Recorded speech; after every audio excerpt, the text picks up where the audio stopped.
Hello everyone, how are you doing? This is MD Tech here with another quick tutorial. In today's tutorial, I'm going to show you how to manually change your time zone on your MacBook device. So whether it's a MacBook Air, MacBook Pro, or iMac, in today's tutorial I have you covered. And without further ado, let's go ahead and jump straight into it. So all I have to do is select the Apple icon up in the menu bar, and then go down and select System Settings. On the left panel, select General, and then on the right side, you want to scroll down and select Date and Time.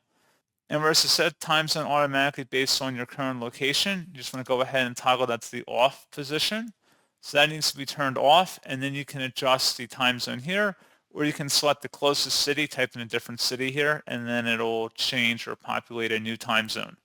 So pretty straightforward process on that, guys. And as always, thank you for watching. I do hope that was able to help you out, and I do look forward to catching you all in the next tutorial. Goodbye.